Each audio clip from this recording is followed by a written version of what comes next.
말씀의 제목은 교회의 영광을 봐야 합니다. 교회의 영광을 봐야 합니다. 인간관계로 유명한 데일 카네기 박사님이 정의한 게 단어가 있는데요. 한 단어를 이분이 이렇게 쭉 풀어서 이렇게 설명을 했습니다. 그게 뭐냐면 최대한 빨리 부부 사이에 무덤을 파는 법이 있어요. 요 최대한 빨리 부부 사이에 무덤을 파는 법에 해당되는 한 단어가 있습니다. 그 단어는 무엇일까? 그 정답은 잔소리입니다. 잔소리. 잔소리는 최대한 빨리 부부 사이에 무덤을 파는 법입니다. 이번 명절에 조금씩 더 깊이 파고 오지 않으셨나 이런 걱정이 되는데 잔소리는 우리의 일상 가운데 늘 우리가 경험을 합니다. 그러니까 가능하면 잔소리는 안 하면 좋습니다. 근데 그게 잘 안 됩니다. 특별히 사랑하는 사람에게 그렇습니다. 그래서 우리가 신앙인들이 후회합니다. 나는 왜 이럴까? 나는 이게 안 될까? 배우자 향해서 그리고 자녀를 향해서 잔소리가 줄지를 않습니다. 왜 그럴까요? 사랑하기 때문에 그렇습니다. 사랑하니까 말하고 또 말하고 또 말하고 또 말합니다. 여러분, 나하고 관계없는 사람한테는 뭐하기 힘 빼면서 잔소리를 하고 그러겠습니까? 잔소리 안 합니다. 그 사람은 내가 사랑을 줄 필요가 없기에 우리는 그렇게 잔소리라고 하는 내 마음을 기울이지 않는 것입니다. 여러분, 제가 이런 배경을 말씀드리는 것은 오늘 이제 갑자기 본문을 읽었지만 오늘 본문은 상당히 강한 말씀입니다. 잔소리 정도가 아니고 여러분 본문 보면 너무 이렇게 가슴이 떨릴 정도로 강한 권면이 들어가 있습니다. 거짓 선자들의 입을 막으라고 하는 표현이 기록되어 있습니다. 이유는 간단합니다. 바울이 그레데 섬의 교회 교우들을 그만큼 사랑했다는 것입니다. 그리고 이 거짓 선지자들과 교사들이 교회 성도들에게 교회에 미치는 피해와 폐가 너무나 컸기 때문에 바울이 정말 애통하는 마음으로 오늘 이제 강한 권면을 합니다. 첫 번째, 이건 제가 읽을게요. 그들의 입을 막을 것이라. 바울은 오늘 본문에서 거짓 선지자들의 정체를 이렇게 규정합니다. 10절 상반절 말씀, 첫 번째 불순종하고 두 번째 헛된 말하고 세 번째 속이는 자들이다. 첫 번째 불순종, 이 단어는 우리 모두에게 불편합니다. 순종은 죄인된 인간의 반대 정서입니다. 우리는 자아를 가지고 있고 이 자아가 죄로 인해 왜곡되어 있기 때문에 여러분, 우리는 심지어 부모님과 하나님도 우리는 인정하기 싫어하는 그런 악한 본성을 가지고 있습니다. 그런데 우리는 그동안 살아오는 동안에 잘못된 권위자들을 경험을 하면서 한국 역사 가운데도 그런 시간이 좀 있었고 권위 자체에 대한 그 소중함들을 우리가 잃어버리면서 순종의 빛도 많이 이 땅 가운데서 사라졌습니다. 그러니까 오늘 본문은 잘못된 권위자의 잘못된 지시에 순종하라 그런 것은 아닙니다. 그러나 하나님의 말씀에는 순종해야 한다는 것입니다. 설교자가 단순하고 명확하고 간단한 메시지를 선포합니다. 여러분 서로 사랑하세요. 그럼 어떻게 하면 됩니까? 아멘 하면 됩니다. 그런데 이런 부정적인 생각이 여러분에게 찾아올 수 있습니다. 목사님부터 먼저 한번 사랑해 보세요. 예, 맞습니다. 목사님부터 먼저 사랑하는 게 그건 100번, 1000번, 10,000번 맞는 말입니다. 그런데 말씀을 듣는 나도 사랑해야 합니다. 문제는 이게 잘 안 되는 것입니다. 이상하게 자꾸 말씀이 어떻게 좀 꼬여서 이렇게 꽈배기처럼 꼬여서 자꾸만 말씀이 들어오는 것입니다. 내게 어떤 마음의 프리즘이 있는 것 같아요. 말씀의 빛이 그대로 투과되지 않고 왜곡되어서 들어와요. 그리고 불순종하는 이들, 또 불순종하라고 하는 어떤 그런 우리에게 더 자유를 많이 허용하는 설교를 들으면 그게 더 매력적이고 그게 더 우리의 마음이 갑니다. 예를 들면 이런 거죠. 교회에 자꾸 모이는 것보다는 교회는 가능하면 안 모이는 게 좋습니다. 이런 설교를 들으면 그게 왜 그렇게 은혜가 되는지. 성경은 마지막 때에 모이기를 힘쓰라고 분명히 말했지만 어쨌든 이런저런 그런 어떤 논리를 가지고 모이지 않는 것이 좋다는 말씀을 들으면 그게 왜 그렇게 좋은지. 신앙생활 가운데 순종하면서 이렇게 묵묵히 걸어가는 분들은 별로 매력이 없고 그 순종하지 않는 그런 사람들이 왜 이렇게 자꾸 내게 매력적으로 보이고 그게 자꾸 눈에 들어오는지 참 신기한 일이 아닐 수 없습니다. 이게 이제 불순종이에요. 두 번째는 헛된 말이에요. 이 헛된 말이 뭔지 쉽게 다가오지 않아서 다른 번역본을 좀 찾아보았습니다. 현대인의 성경은 터무니없는 말로 번역했습니다. 공동번역은 쓸데없이 토론을 일삼는 자들로 번역했습니다. 그러니까 중요하지 않은 것을 가지고 말을 만드는 사람들, 그런 의미입니다. 그들이 거짓 선지자라는 뜻입니다. 그런데 사랑하는 여러분, 사람이 말하는 것 가지고 성경이 너무 강하게 지금 대한다고 느껴지지 않습니까? 자기 입을 가지고 내가 하고 싶은 말을 하는 건데 그것도 말이 좀 많다고 뭐 터무니없는 말이다 이런 식으로까지 규정하는 이 성경이 너무 좀 강하게 느껴지지 않는가, 이런 질문을 드린 거예요. 근데 여러분, 말로 인해서 상처 한번 받아보십시오. 지금 제가 드리고 있는 그런 의구심들이 생기는지. 저는 개인적으로 외모와 관련해서는 좀 자유롭습니다. 부모님의 사랑을 많이 받고 또 아내의 사랑도 많이 받고 그렇기 때문입니다. 그리고 이미 결혼했는데 이제 외모 별로 영향이 없다 이렇게 생각을 해요. 그래도 이렇게 자유로운 저에게 누군가가 여러분 지나가면서 목사님 조금 덜 생기셨어요 그렇게 이야기하면 저 기분 안 좋습니다. 제가 딱 꼽아 놓습니다. 이렇게 손가락에다, 새끼 손가락에다가. 연예인들이 오죽하면 악성 댓글 때문에 극단적인 선택을 하는 일이 일어나겠습니까? 수도권의 한 교회가 이런 일이 있었습니다. 대략 한 15년 전에 일어난 일입니다. 교회하고 또 목사님에게 문제가 있다는 어떤 소문이 돌기 시작했습니다. 그런데 그 소문을 가지고 확인도 안 되었는데 누군가가 세상 법정에 고소를 한 것입니다. 그러자 교회가 4분 5일 깨어지기 시작했습니다. 실제로 정말 그런 일이 일어났는지 확인도 아직 안 된 상태입니다. 소문 상태입니다. 그리고 15년 전이니까 지금처럼 스마트폰도 활성화가 안 된 시대입니다. 인터넷만 그때 움직이고 있던 시대인데도 그 소문만 가지고 교회가 깨어지기 시작했습니다. 법정 소송이 대략 한 3년이 걸렸고 3년 후에 모든 고소 내용이 10여 가지의 고소 내용이 있었는데 모두가 다 무혐의로 확정되었습니다. 문제는 그동안 교회가 깨어진 것이었습니다. 10분의 1 정도의 성도만 남고 나머지는 다 교회를 떠나고 말았습니다. 그분들이 다른 인근의 교회라도 갔으면 좋은데 그 상처 때문에 신앙을 영영 떠나버렸다면 이 안타까운 일을 어떻게 하면 좋을지. 왜 헛된 말을 이렇게 중요하게 바울이 다루고 있는지를 지금 제가 실예를 들어드린 것입니다. 세 번째는 속이는 자입니다. 이들은 대놓고 거짓말을 하는 이들입니다. 아주 나쁜 사람들이에요. 속이는 자는 영적으로도 나쁘고 사회적으로도 나쁩니다. 제가 지난번에도 언급했지만 남을 속이는 사기꾼들은 중형에 처해야 된다고 저 개인적으로 생각합니다. 보이스피싱 같은 것에 속아서 재산을 날리면 그 억울함이 얼마나 큰지 몰라요. 잘못된 선택을 하는 극단적인 일도 일어나게 되잖아요. 한 사람 인생을 완전히 망가뜨리는 게 이게 사기꾼들 아니겠습니까? 이 사람들은 정말 나쁜 사람들이에요. 그래서 이들에 대하여 교회의 대처를 바울이 강력하게 명령합니다. 11절 말씀, 그들의 입을 막을 것이라. 정말 강력한 명령입니다. 입을 막으라. 그러니까 말을 못하게 하라는 것입니다. 만약에 지금 한국 교회에서 이런 식으로 어떤 조치가 취해진다면 난리가 날 겁니다. 개인에게 발언의 권리를 주지 않았다고 난리가 날 겁니다. 안티 기독교 사이트에는 갑질 논란으로 도배가 될 겁니다. 제가 한번 해볼까요? 오늘 이런 말을 정말 난리가 날 거예요.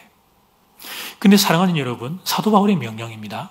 제가 여러분 이렇게 하겠다는 거 아닙니다. 오해하지 마세요. 제가 이렇게 하겠다는 게 사도 바울의 명령. 그러면 그 중요성을 다시 한번 생각해 봐야 하지 않을까? 저는 우리 교회 청소년, 청년들을 외부 사람들이 접촉하는 것을 허락하지 않습니다.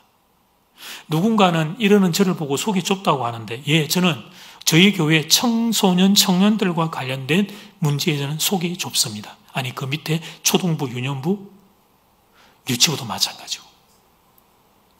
우리 교회 청소년, 청년들은 저는 담임 목사고 거기는 청소년, 청년에 해당하는 그런 어떤 교회의 신분적인 관계가 아닙니다. 이들은 저에게 있어서 자녀와 같은 존재입니다.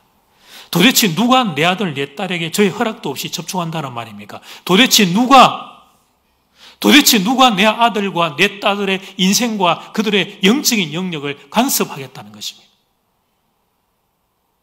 여러분은 여러분의 자녀를 여러분 허락 없이 제3자가 접촉해도 괜찮겠습니까? 어떤 외부의 사람이 여러분의 자녀에게 영적인 영향을 미쳐도 괜찮겠습니까? 아직 하얀 도화지와 같이 깨끗한 영혼들, 그 귀한 영혼들을 저는 소중히 지켜주고 싶습니다. 사랑하는 여러분, 특히 지금 시대는 인터넷 시대입니다. 소문이 나면 날개를 달고 순식간입니다. 진위 여부와 상관없습니다. 이슈가 되니까, 이슈가 된다 그러면 순식간입니다. 한 교회를 세우기에는 피와 땀과 눈물을 흘려야 합니다. 한 5년 안쪽으로 오신 새신자 여러분들은 교회 지금의 이 모습을 보고 계십니다만, 물론 이전에도 우리 교회는 좋았지만, 그러나 여러분, 계속 교회가 계속 이렇게 좋은 교회로 조금씩 성장을 했습니다. 그동안에 수많은 성도들이 눈물과 땀과 희생과 헌신이 이 교회 안에 담겨 있습니다. 그냥 된 게 아닙니다. 그런데 여러분, 무너지는 건 순식간입니다. 특별히 우리 교회는 젊은 그룹이 많습니다. 젊다는 것은 순수하다는 뜻입니다. 그래서 쉽게 실망을 할 수 있습니다. 어른들은 살아오는 동안 많은 내공이 쌓였어요. 그럴 수도 있지, 그렇게 내공이 쌓였어요. 그러나 젊은이들은 그렇지 않아요. 순수하기에 쉽게 실망하고, 쉽게 떠나고, 쉽게 무너집니다. 청소년, 청년 한 명을 얻기는 얼마나 어려운지. 근데 100명을 잃는 건 순식간이에요. 그래서 바울이 강력하게 명령한 것입니다. 그들의 입을 막으라고, 불순종하고 헛된 말을 하며 속이는 자들의 입을 막으라고 강력하게 명령한 것입니다. 교회 안에 어린 영혼들을, 나이상의 어린만이 아니라 신앙의 어린 영혼들을 지켜야 하기 때문에, 아니 교회 전체의 존립에 영향을 미치기 때문입니다. 그러므로 교회 여러분들에게 부탁드립니다. 교회를 잘 지켜주시기를 부탁드립니다. 교회를 잘 지켜주시기를 부탁드립니다. 특별히 젊은 세대, 다음 세대를 잘 지켜주시기를 부탁드립니다. 혹시 어디서 좀 이상한 소리를 듣고 흔들리는 모습들이 보이면 같이 부추기면서 그 영혼을 완전히 무너뜨리지 말고, 아니야, 잘못 들었을 거야. 그리고 교회는 그런 데가 아니야. 너가 조금만 기다리면 그러면 다 알게 될 거야. 그러면서 그 위로하고 그 영혼을 붙잡아 주시기를 부탁드립니다. 우리 교회와 우리의 다음 세대를 여러분이 지켜주시기를 주의 이름으로 축복합니다. 두 번째는 교회의 영광을 봐야 합니다. 같이 시작. 본문 당시 그레데 교회를 미혹했던 대표적인 거짓 가르침은 할레파였습니다. 10절 말씀, 불순종하고 헛된 말을 하며 속이는 자가 많은 중 할레파 가운데 특히 그러하니. 바울을 통해서 예수님을 영접한 이들은 믿음을 통해서 예수님을 영접했습니다. 행위와 노력이 아니라 예수님에 대한 믿음으로 영접했습니다. 그런데 그들을 미혹하는 이들이 있었는데 할레파 유대인들입니다. 그들의 주장은 이러했습니다. 예수 믿는 믿음만으로는 부족하다는 것입니다. 한 보여봐라는 거예요. 너희가 예수 믿고 구원받은 증거를 너희의 몸에서 삶의 흔적으로 보여보라는 거예요. 그러니까 이 믿음으로 구원받은 성도들이 흔들립니다. 그 공격하는 유대인들은 자기들에게는 흔적이 있다는 거예요. 내가 어릴 때 내 몸에 받은 이 할례의 흔적, 내가 이 율법을 지키고 살고 있는 이 율법을 지키는 흔적과 할례의 흔적이 내가 얼마나 내가 예수 잘 믿는 사람인가의 증거라고 제시를 하는 것입니다. 우리가 생각하면 말도 안 된다 싶은데, 그런데 왜 당시 할레파가 초대교회에 크게 그렇게 시험거리가 되었냐면, 바울을 통해 믿음으로 구원받은 성도들, 그 중에서 특별히 착한 성도들의 고민이 있었던 겁니다. 예수 믿고 구원받았는데, 천국 영생을 내가 받았는데, 이 영광을 얻었는데, 이 놀라운 은혜를 입었는데, 그런데 바로 당장 내 삶에서 성화가 일어나지 않더라는 것입니다. 왜 이럴까? 내가 예수 믿고 구원받았는데 왜 성화가 안 일어날까? 그러니까 그런 그들에게 있어서 할레파의 주장은 귀가 솔깃할 수밖에 없었어요. 믿음 안으로 부족하다니까 할례를 받아야지, 네 몸에 흔적을 지녀야, 그래야 그게 완성되는 거지. 듣고 보니까 그게 그럴듯했던 거예요. 결국 초대교회의 성도들이 할레파에 미혹되었던 것은 자신이 받은 구원에 대한 확신이 부족했기 때문에 일어난 일이었습니다. 예수 그리스도를 통하여 십자가의 대속의 은혜로 받은 그 구원, 그게 얼마나 큰 능력이며 영광이며 근세이며 은혜인가라고 하는 것을 그들이 그 세계를 온전히 알지 못했던 것입니다.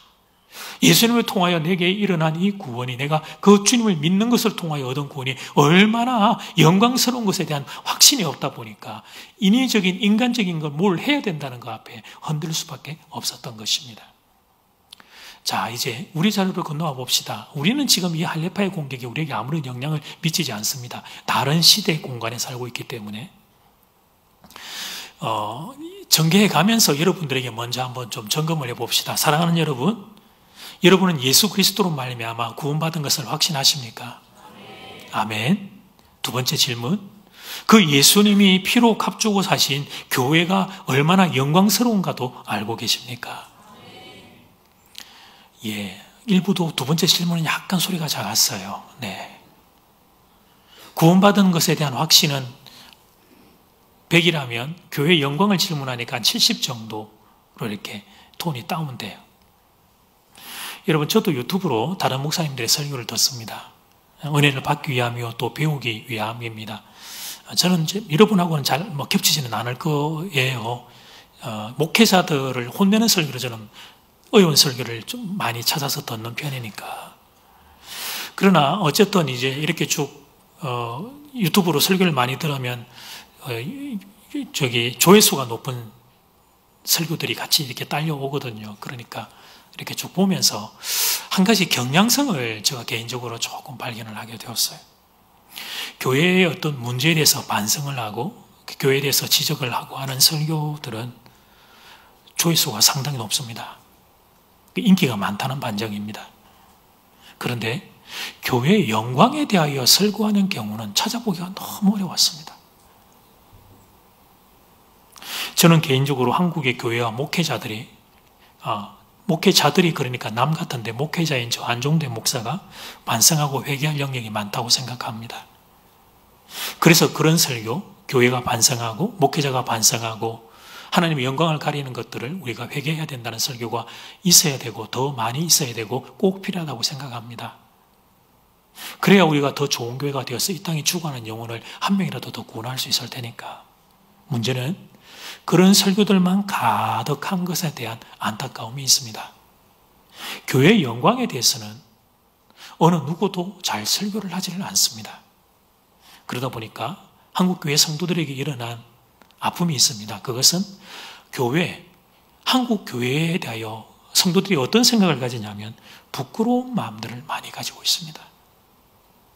교회의 영광에 대한 근본적인 생각들과 그 빛들을 너무 많이 잃어버렸다는 것입니다. 그래서 세상 사람들이 교회에 대해서 뭐라고 말을 하면 주눅이 들어서 대답을 제대로 하지도 못합니다. 그렇지 않다고, 지금 당신들이 잘못 알고 있다고, 모든 교회가 다 그런 것이 아니라고, 그래서 지금 말하는 것 중에 일정 부분은 내가 인정할 수 있지만 그러나 우리 교회가 또 내가 알고 있는 교회들이 얼마나 선하고 귀한 일들을 하는지 모른다고, 이 말을 할 수 있어야 되는데, 근데 교회의 영광에 대하여 자부심을 가지고 말을 하는 성도들을 찾아보기가 어려운 형국이 된 것입니다. 한번 확인해 봅시다. 교회에 그러면 여러분 마음에 다음 둘 중에 어떤 감정이 먼저 그리고 많이 드는지. 교회에 그러면 1번 부끄러움, 2번 자랑스러움. 2번으로 대답한 분들에게는 복이 있을 겁니다. 주로 어른들이고 부끄러운 감정이 먼저 들고 부끄러운 감정이 더 많이 있을 거예요. 괜히 부끄럽고 또 부끄럽고 부끄러워요. 물론 그런 생각이 다 나쁜 건 아니에요. 그렇게 겸손한 마음으로 세상 사람들을 대하는 온유한 태도는 우리에게 있어야 합니다. 그러나 말입니다. 우리가 교회의 영광을 너무 많이 잃어버린 것입니다. 수도권에 있는 한 대형교회가 지역에 설문조사를 했습니다. 목회자들을 위해서 이 선배 목사님이 쓰신 목회론 책을 보니까 그 교회가 설문조사를 했더라고요. 예를 들면 검정구 같은 이 수도권입니다. 거기에 이제 조사를 하면서 설문조사의 내용은 간단해요. 당신이 원하는 교회는 어떤 교회입니까? 이렇게 딱 질문을 한 거예요. 그랬더니 70% 이상의 대답이 하나로 몰렸어요. 어떤 교회일까? 안종대 목사님이 심호하는 교회, 이렇게 누가 농담 삼아라도 하면 그 대답이 70% 이상의 모인 대답이 뭐냐면 좋은 일을 많이 하는 교회가 되어 주십시오. 그런 것 같지요. 예. 교회 밖에 있는 사람들이 교회에 원하는 게 뭐냐면 교회가 좋은 일 많이 해주면 좋겠다 부탁한 거예요. 그러니까 사랑하는 여러분, 우리 지금도 좋은 일 많이 하지만 좋은 일 더 많이 합시다.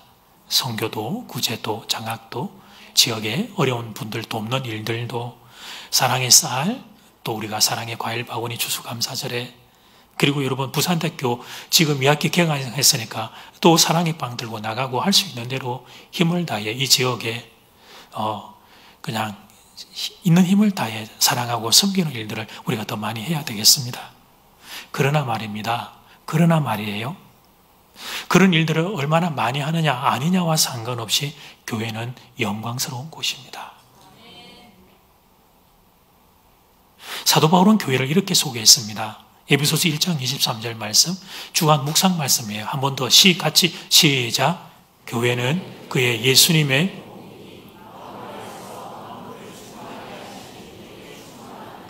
아멘. 교회는 예수님의 몸입니다. 몸. 이 말의 의미는 이러합니다. 예수님의 영이셔서 잘 안 보입니다. 예수님을 보고 싶으면 어디를 가면 되냐면 교회를 가면 된단 말이에요. 교회를 통해서 예수님이 당신의 모습을 드러내어 주시겠다고 허락하신 겁니다.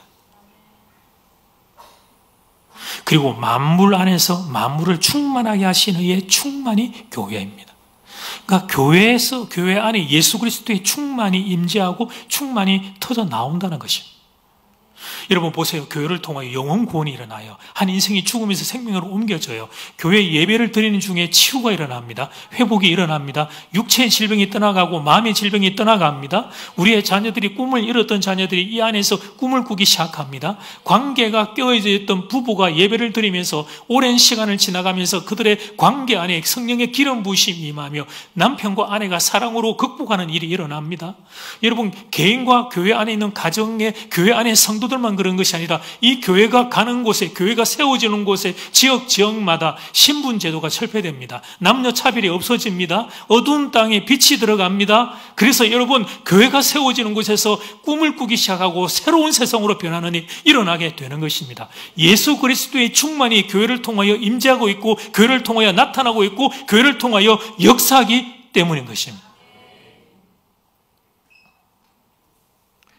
예수 그리스도가 교회의 머리로 계십니다. 교회는 우리가 상상할 수 없을 정도로 영광스러운 공동체예요. 교우 여러분들께서 개인적으로 유튜브를 통해서 접하면서 좋아하는 목사님 또 교회에 있을 거예요. 저 교회 참 좋다. 이런 교회나 목사님이 여러분들 있으실 겁니다. 여러분 그러면 여러분들이 그렇게 좋아하고 마음이 담고 있는 그 목사님과 그 교회는 영광스럽고 우리가 지나가다가 보는 이 동네에서 많이 보는 이 지역에 있는 작은 교회들은 영광스럽지 않은 겁니까? 상가에 있는 교회들은 상가 지하에 있는 교회는 영광스럽지 않은 것입니까? 여행을 하다가 우리가 보게 되는 시골의 오래된 시골의 교회들은 영광스럽지 않은 교회입니까? 그런 게 아닙니다. 지상의 교회는 모두가 다 영광스러운 교회입니다. 물론 우리들의 잘못으로, 목회자와 성도의 우리의 잘못으로 교회의 영광을 가리는 안타까운 일들이 일어나고 있기에 회개하고 또 회개하며 바로잡는 일들을 우리가 해야죠. 그러나 교회는 그 자체로 예수의 몸된 교회는 영광스러운 공동체라는 걸 알아야 합니다. 예수 그리스도가 교회의 머리이십니다. 인간을 구원할 수 있는 분은 오직 한 분 예수 그리스도 우리 주님밖에 없습니다. 그런데 그 예수 그리스도의 충만이 거하는 곳이 교회인 줄 믿습니다. 사랑하는 여러분, 우리 교회의 교세가 현재 대략 한 1000여 명 정도 된다고 이렇게 볼 때 여러분 제가 이 교회에 지금 담임 목사인 것에 대해 감사의 마음이 많을까요? 아니면 이렇게 좀 불평과 불만과 만족하지 못하는 불만족이 더 많을까요?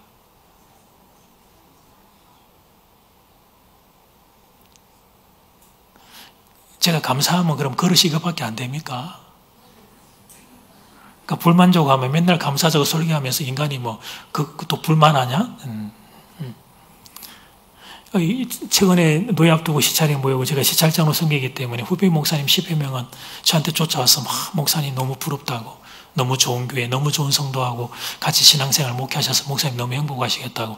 제가 그 앞에서 웃으면서 이렇게 웃으면서 네 맞습니다 대답은 했습니다만 제 속으로는 약간 다른 생각도 있었거든요. 제가 여러분 감사가 더 많을까요? 더 그럼 불만이 많아요? 만약에 불만이 제게 더 많다면 그러면 여러분 성도님 숫자가 한 2,000명 되면 제가 행복해질까요? 제가 한 3,000명 되면, 제가 한 5,000명 되면, 제가 한 10,000명 정도 되면 그러면 행복해질까요? 만약에 이런 생각을 가지고 있다면 도대체 어느 세월, 어느 시점에 제가 행복할 수 있을까요? 지금 현재 하나님 주신 은혜에 감사하지 못하면 앞으로 언제, 어느 세월에 감사하며 살 수 있을까? 다시 말씀드립니다. 더 좋은 교회가 되기 위한 노력을 하지 말자는 게 아닙니다. 노력해야 합니다. 저도 절치부심 더 많이 노력하겠습니다. 그런데 우리가 교회의 영광을 잃어버린 것에 대한 안타까움을 우리의 마음들을 들여다보며 여러분과 함께 이야기를 나누는 중입니다. 지금 현재 이 교회에 임재해 계시는 예수님을 보지 못하는 것입니다. 예수 그리스도, 십자가의 예수 그리스도가 지금 이 자리에 임재해 계십니다. 믿으시면 아멘. 그 예수 그리스도의 영광을 봐야 합니다. 영광을.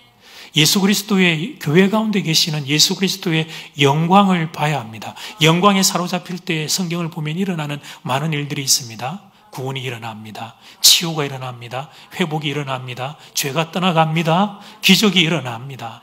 영광을 보고 영광을 누리며 살 수 있어야 돼요. 도덕적인 차원 정도의 신앙생활을 넘어서는 예수 그리스도의 영광, 교회, 십자가로 구원받은 나의 감격, 이것이 우리에게 살아있어야 한단 말이에요. 좀 예를 한번 들어봅시다. 한 달 좀 전이었습니다. 수요일 저녁이었습니다. 저는 수요일 저녁 예배, 금요일 기도회는 앞두고 집에 안 들어갑니다. 마음이 흩어지기 때문에 교회에서 그냥 기도하면서 있다가 우리 교육자하고 부교육자하고 각 여기서 이제 밥을 사 먹고 그렇게 교회 계속 있는데, 그래서 우리 부목사님하고 한 분하고 요 가까운 곳에 이제 분식집에 수요일 저녁 식사를 하러 갔더니 그 식당에 우리 노근사님 한 분이 먼저 와서 식사를 하고 계셨어요. 근데 안쪽으로 향해 앉아 계셔서 등을 밖으로 하고 계셔서 우리가 온 걸 모르셨어요. 그래서 제가 설정 몰래 아싸 찬스다. 그래서 제가 이제 권사님 밥 제가 계산을 먼저 했습니다. 식사가 끝나고 권사님이 우리를 보고는 개선된 걸 알고는 목사님 정말 어린 소녀처럼 얼마나 그때 그 귀여우신지 목사님 그러면 어떡해요? 제가 목사님 대접해야 되는데 나 이거 어떻게 하면 좋나 정말 어린아이가 너무 감사하고 너무 죄송하고 참 그런 모습을 권사님이 보이셨어요. 알고 보니까 권사님이 병원 갔다가 집에 가기엔 시간이 빠졌다고 그래서 가까운 데 식사하고 수요일 저녁 예배 들어오시다가 이제 그렇게 만나게 된 거예요. 여러분 우연히 식당에서 저 만나세요. 제가 밥 사드릴 거예요. 예. 저 보면 모른 척 하시면 제가 사드릴게요. 그래서 이제 식사를 하고 나왔는데 그 사이에 권사님이 마트를 얼마나 열심히 뛰어갔다 왔는지 땀이 송골송골 맺혀가지고는 양손에 봉지를 2개를 들고 있는 거예요. 그 비싼 샤인머스켓을 한 봉지에 3덩어리인가 4덩어리인지 들어있는 거를 2개를 딱 들고 있는 거예요. 하나 저 주시고 하나는 부목사님을 주셨어요.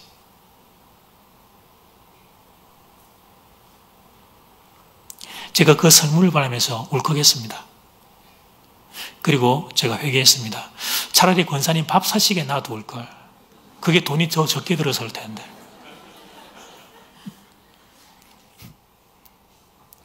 원고에 없지만 최근에도 우리 노건사님 한 분 식당 갔는데 그 시찰에 임원들 2분하고 제가 3명이 갔는데 노건사님 따님하고 식당에 계셨어요. 서로 계산하려고 권사님하고 제가 몸싸움에서 제가 이겼어요. 근데 가려고 제가 일어나니까 권사님이 집에 사모님 갖다 드리라고 포장해가지고 또 하나 저한테 딱 놓고 가셨어요. 여러분 이런 이야기, 우리 노건사님들을 통해 사랑받은 이야기는 무궁무진합니다. 예, 무궁무진합니다. 제 머리 빠지는 것도 걱정해 주시니까 우리 권사님들은. 사랑을 받은 일이 한 번, 두 번이 아니에요. 우리 교회를 설립하신 고 고병석 장로님께서 천국에 입성하셨습니다. 새가족들은 잘 모르시니까 50년 전에 이 교회를 본인 가정집에서부터 시작해서 설립하신 어른이 천국에 입성하셨습니다. 천국 가시기 전에 가장 마지막으로 제가 뵌 게 가정에 계실 때 신방 가서 두 이야기를 하셨습니다. 첫 번째, 목사님 죄송합니다. 장로가 예배 자리를 못 지켜서 너무 미안합니다. 너무 미안합니다. 어른들의 신앙은. 두 번째는, 목사님 감사합니다. 교회 지켜줘서 고맙고 어려운 시대에 교회를 계속 부흥시켜줘서 고맙고 나 목사님 너무 고마워서 밥 사드리고 싶었는데 내가 몸 움직이면 밥 사드릴게요. 그래 이야기를 하시고 제가 못 뵙고 이제 천국에 가시게 되었어요. 그러니까 평소에도 전화를 드리면 늘 이 교회에 대한 이야기, 교회에 대한 걱정, 교회에 대한 기도, 성도를 향한 기도를 늘 하시던 어른이 떠나고 난 뒤에 자녀들이 그 뜻을, 아버지의 교회를 사랑하는 그 마음들을 그렇게 받아서 감사한금 지난번에 말씀드렸죠. 큰 금액이라고. 제가 금액 액수 잘 말 안 하는데 천국에 어른이 가 계시니까 말씀드리겠습니다. 5천만 원을 천국에 입성하시고 난 뒤에 교회 헌금으로 드리셨습니다.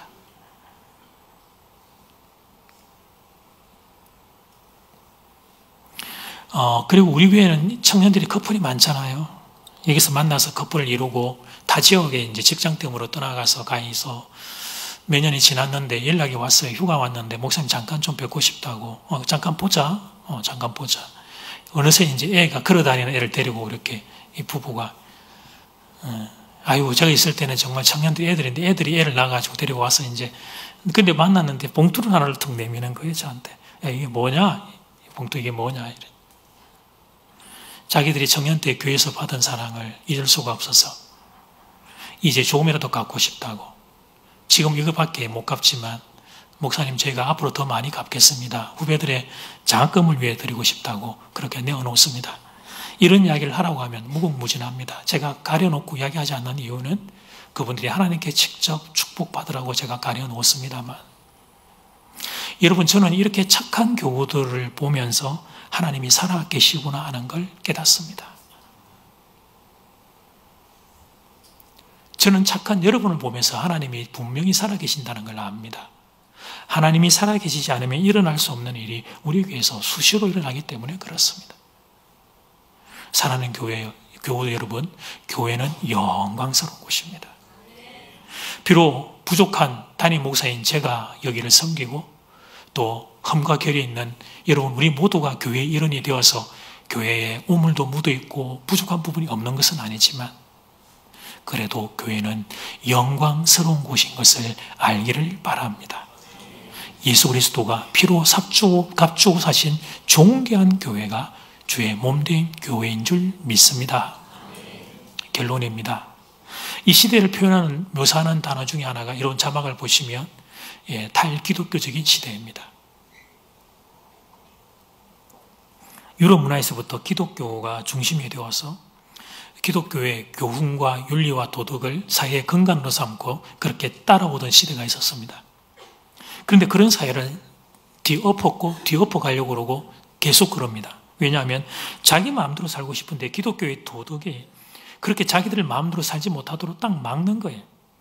동성애도 하고 싶고 사실은 동성애는 여러분 제일 앞에 첨단에 서 있는 천병부도예요. 그 뒤로 줄줄이 뭐냐면 마음대로 성생활을 마음대로 하고 싶은 거예요.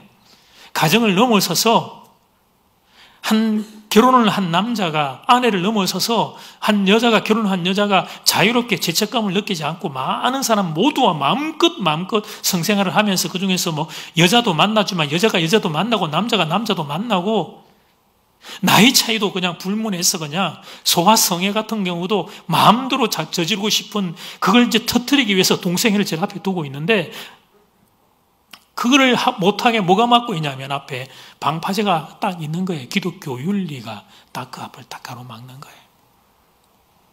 그래서 탈기독교적인 운동이 일어났습니다. 유럽과 미국은 이미 오래되었고 한국도 20여 년 전부터 시작되었으며 지금 이제 10년 전부터 본격화가 되고 있죠. 그래서 성경과 교회는 세상의 주 공격 대상이 되었습니다. 성경과 교회를 흠집을 내어버려야 기독교의 권위를 추락시킬 수 있기 때문입니다. 기독교의 권위가 추락되어야 윤리 도덕을 무너뜨릴 수 있기 때문입니다. 세계관 전쟁이 치열하게 벌어지고 있는 것입니다. 문제는 성도들이 이런 흐름을 모른 채 속고 있다는 것입니다. 그래서 교회를 흠집내는 그 어떤 그런 움직임들, 그런 것들을 보면서 심지어는 그런 설교들에 대해서는 그걸 멋있게 느끼면서 교회의 영광을 이야기하고 교회의 영광을 지켜야 된다고 하는 설교는 촌스럽게 여기는 거예요. 제가 보기에는 많이 넘어갔습니다. 영적인 분위기가 많이 넘어갔어요. 많이. 저쪽으로 훨씬 많이 넘어갔어요.